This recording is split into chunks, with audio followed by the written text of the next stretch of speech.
Hello everyone. Today we are going to discuss about chapter number 2, that would be project planning. So we would be now discussing about the introduction on project planning. Let's begin with the topic.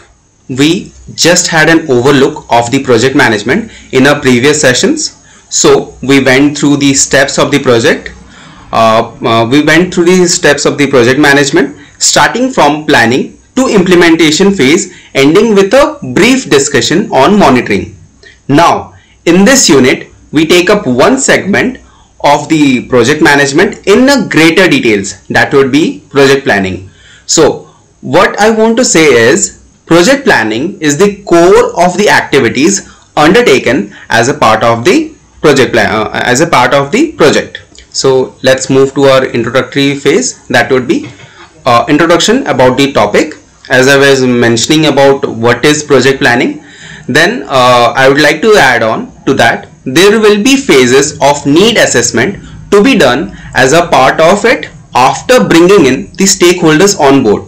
It is very essential that your project is fully agreed and the way you want to represent your project is being fully understood by the stakeholders, as you only would be planning a project for the stakeholders. So stakeholders may be in the form of your rural villagers or any other.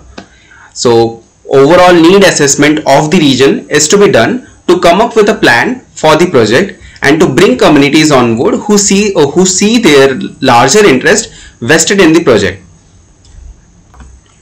Then these are the four objectives which we would be trying to cover in our discussion. Our first objective would be to familiarize students with the importance of need assessment of communities before drawing a project plan. This is very essential that they would be aware about the need assessment before going for any kind of project plan. Then our second objective would be to make students conversant with the methods of figuring out pinpoints in the project and ways to address it.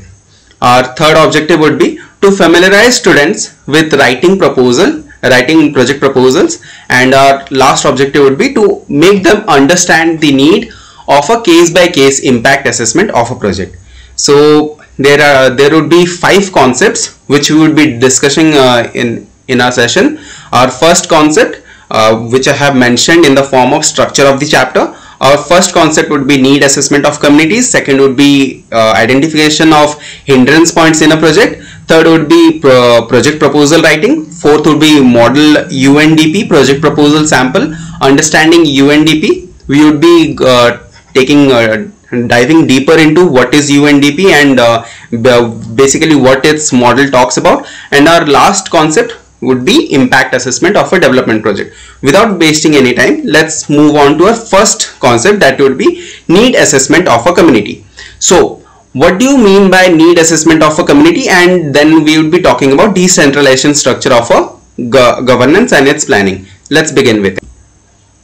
Each project has a multiple number of stakeholders, but the major one of them is the community around whom the project has to be planned.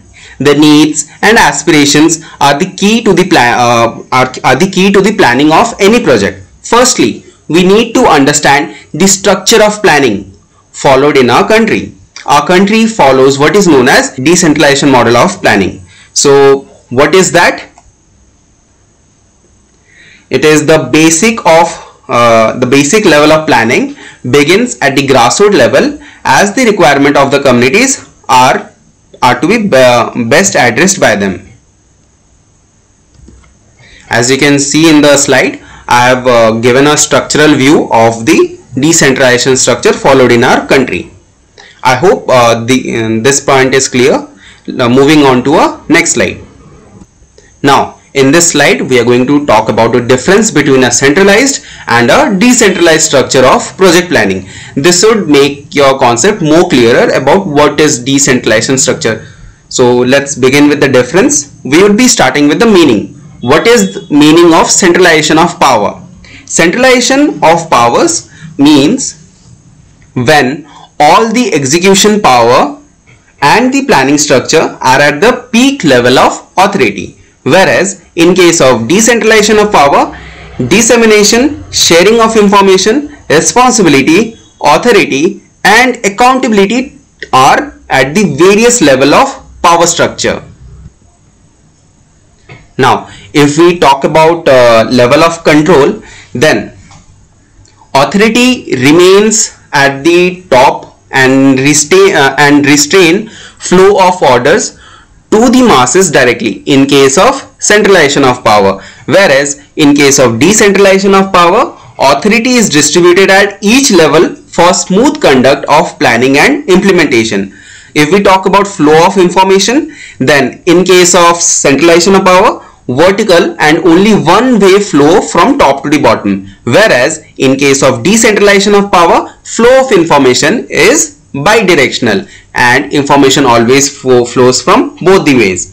If we talk about benefits, then single leadership making, utilitarian decision making is the case of centralization of power. This is the benefit which we get from centralization of power, whereas in case of decentralization of power, the burden of decision making and planning is done at the grassroots level. So I hope both the benefits are clear for centralization and decentralization. Next, we would be talking about authority of decision making. In case of centralization, it is single leadership, whereas in case of decentralization, it is leadership at each level. If we talk about suitability, then centralization of power is suitable for a smaller organizational structure, whereas in case of decentralization power, it is suitable for a larger organization.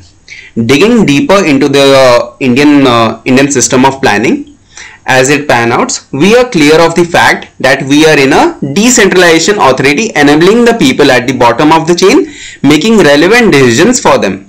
However, the key question that comes up is, what are the fundamental human needs that are taken to be addressed by various projects? Or to be put in further simpler terms, how does a project development agency come up with prioritizing what issues to address from a vast multitude of issues? So we would be answering these questions. Now to simplify the underlying interest of communities in the development of project, we will look at what is the motivation behind the design of a project. For that, we would try to understand Maslow's need hierarchy model. So let's begin with it. As you can see, I have given a small picture of Maslow's hierarchy of needs. Let's try to understand it. Maslow's hierarchy is most often displayed as a pyramid. The lowest level of pyramid are made up of the most basic needs, while the most complex needs are at the top of the pyramid. Needs at the bottom of the pyramid are the basic physical requirement, including the need for food, water, sleep, and warmth. Once these lower level needs have been met, people can move on to the next level of need, which are for safety and security. As people progress up the pyramid, needs become increasingly psychological and social. Soon the need for love, friendship, and intimacy becomes more important. Further up the pyramid, the need for personal esteem and feelings of accomplishment take priority. Like Carl Rogers, Maslow emphasized the importance of self-actualization, which is a process of growing and developing as a person in order to achieve individual potential. I hope Maslow's hierarchy needs are loud and clear. Now we will be moving to a next slide. Here we are going to discuss about the fundamentals issues for project planning. I hope I am making some sense. Let's begin with it. Yeah, that's the format for basic structural plan to be developed around each project. The planning of any government project is surrounding around these issues. This then helps communities to get over the initial barrier of needs to move on to the next pedestal of safety needs, reaching to the point of self-actualization. The core of development project, be it government initiative or a non-government project, always focuses on these fundamental requirements, and thus takes up projects around these topics. But as it is always clear, the project is not so smooth sailing even after bringing only a section of the stakeholders on board. There are always concern about the underlying factor. In this instance, we will go through the stakeholder issues causing issues in a project. So these are the four fundamental issues which we would be talking about, like food and security. Then they would be going for health, if whether the project is healthy for the overall society, overall community or not, whether the security of food is there or not. If you are taking away the land, then they would suppose in a region where you are going for a project proposal, and the people in that region are solely dependent on agriculture, and you are taking away that land for any other, suppose setting up a factory and all. So that means their livelihood of agricultural, you are taking away that, you are striking that off. Then is your project proposal having any alternative, so that they would be provided with food security, so that they would be having a continuous supply of food or not.